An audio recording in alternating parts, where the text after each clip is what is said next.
Good evening, everybody.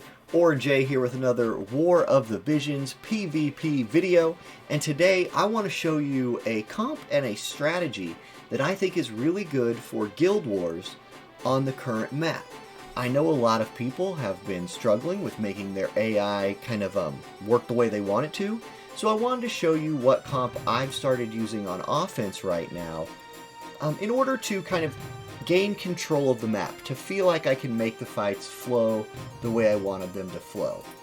Let's jump into formations here. I'll show you the team comp that I'm going to be using. I brought it into the duel arena to record some videos of it because it's the same map as the current Guild Wars arena. So here's the squad. Agrias in slot 1, which you are going to see a ton of this in Guild Wars in the arena right now. She's a very solid slot 1 character on this map because she moves to what I'm going to call the choke point, which is the left side of the map where you can cross over towards the other team. I'm also running Kain and Glaciela. So with Kain and Glaciela, this is where I feel like a lot of people start running into problems. People are complaining that Kain is just running forward and dying, and they're complaining that Glaciela just kind of moves weird and isn't really doing anything. And so the point of this build is to wrangle everybody up and then execute a plan. And I call the plan the Glaci cannon build, where that was a terrible pun, and if anybody watches League, Freak would be very proud of me for that.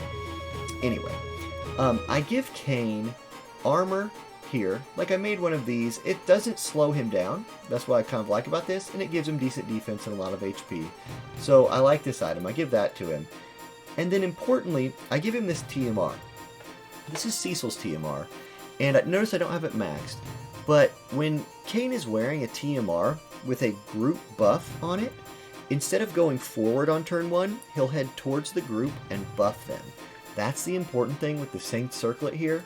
You could, in theory, replace this with something as easy as like a Mont TMR, like this. Kain will buff this on your group too. He doesn't care. He'll buff your group. So something like that is important for this strategy. For Glaciela, I'm giving her the water ring because it's really good on her, and I'm giving her Kain's helmet so she can buff her movement and give herself haste. The movement buff doesn't end up being the most important thing here, but the haste is really nice, just for the timing of my group. Agrias is going to be the tankiest person on my team, so I give her Golem, but for vision cards, I'm running straight up damage. Attack up from Ifrit, Pierce attack up from Demon Wall, and Man Killer from Titan. This is a build designed to just remove the enemy from the game. I'm not trying to out-sustain a little Leela or an Ayaka. I'm trying to group the enemy up and blow them off the map at that choke point. So let's jump into the matches and let's see how this plays out. I'll kind of narrate it and we'll see if the strategy can work as well as it's been working in Guild Wars for me in Arena. Alright everybody, let's jump into the first match.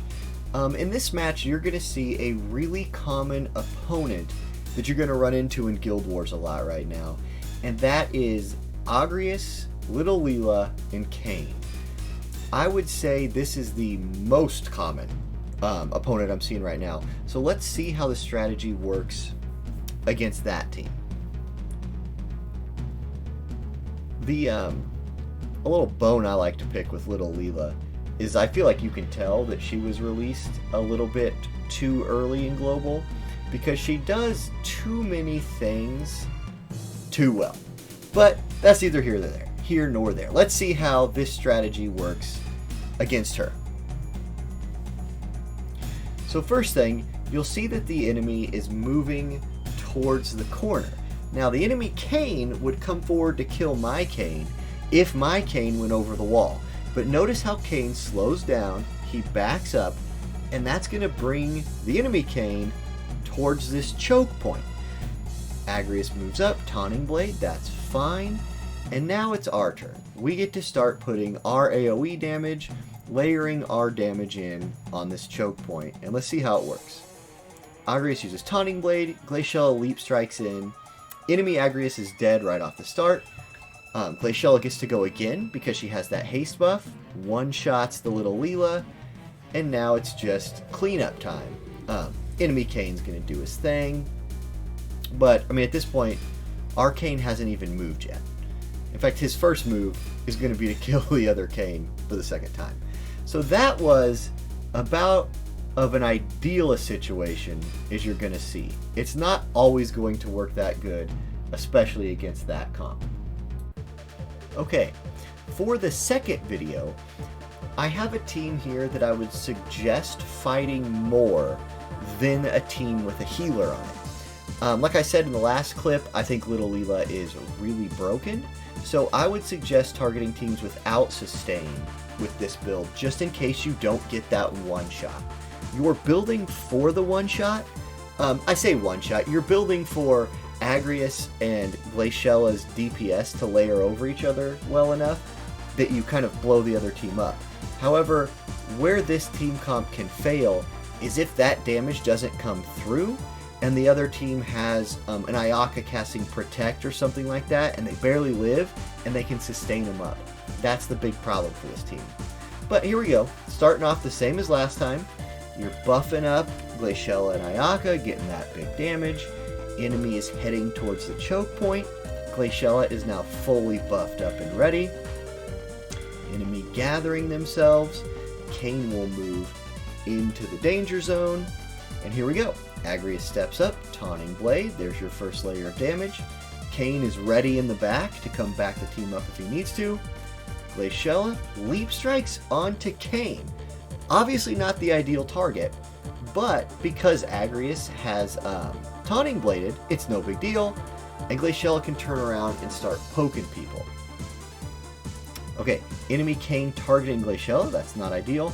And right here, you'll see that Agrias moves back and buffs Regin. We don't want that.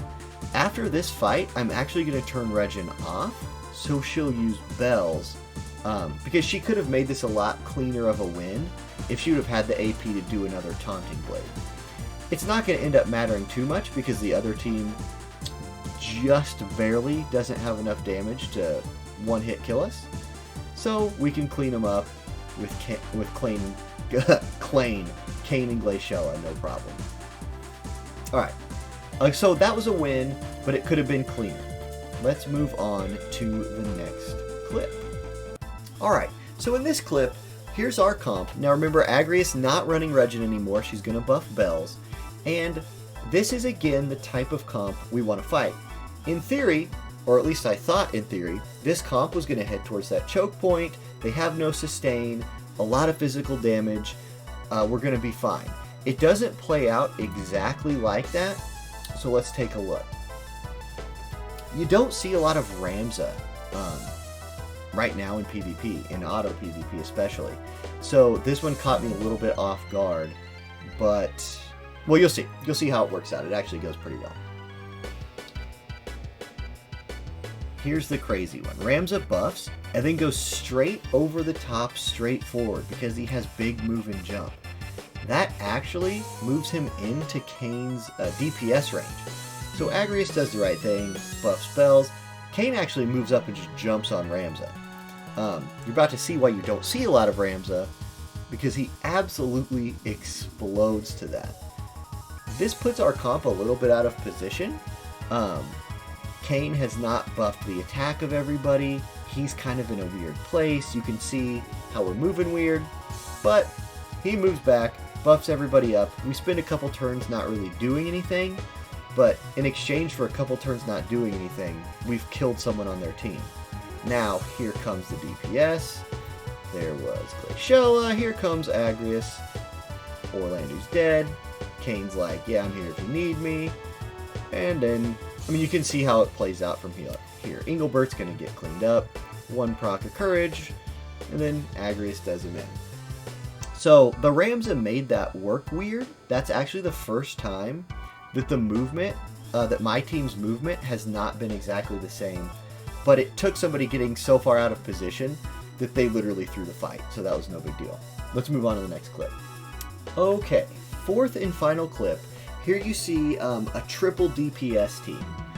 This is what I would say I would look for the most if you're running this in Guild Wars. Now, With Howlet out here, that's some magic damage, so this has mixed damage to it, but again, we're not worried about what type of damage they're running so much, as we're more worried about if we can blow them off the map before it matters what type of damage they're running. So let's see how it works out.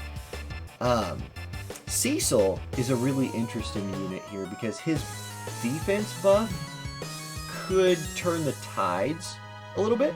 That shield could prove difficult to break through. Let's see if it does. Okay, our movement's going to be back to normal. Glaciela buffs her movement, gives herself haste. His team is going to cast some buffs and start scooting towards the choke point. Agrias buffing her AP regen. Attack buff on the group. So far, so good. Now there's Cecil's... oh, Cecil uses TMR there. He did not actually shield buff the whole squad, which is interesting. Okay, they're piling in towards the choke point. Howlet moves up, not quite in range. Here comes our first attack. Taunting Blade, pretty good. Kain getting ready to back the squad up. Monk Cecil, cool. Alright, Glaciela does not jump in this time. She just throws a spear. But their team's going to continue to, organize into these patterns that's perfect for a leap strike. They do burn down Agrias, but there's that leap strike. So killing our tank forced them into a spot where they are just asking to be murdered by spear users with this cross pattern. And then she's just going to Super Cern dies if you can touch him. So there you go. That was all 4 fights. If you look at the arena ranking here, you can see, I feel like the arena ranking gives this comp a little bit more merit. This is towards the top end of the arena. So you can assume these people we were fighting also had max level vision cards and +5 gear. I feel like this comp is pretty solid. I have struggled putting some comps together on this map that are reliable. Leaving it to the AI has been really hit or miss for me on this map. So that's why I liked this comp. That's why I wanted to make this video, to just show you a way to take the AI back under your control, and then look for teams that will gather towards that choke point so you can just smash them with Agrias and Glaciela, and then having Kain on the backside to come in and play cleanup. That's a pretty good cleanup plan. And this squad should be able to net you at least 3 stars in Guild Wars if you can make it happen. So I hope you can. I hope you guys enjoyed this video. Thanks for watching, and I will see you next time.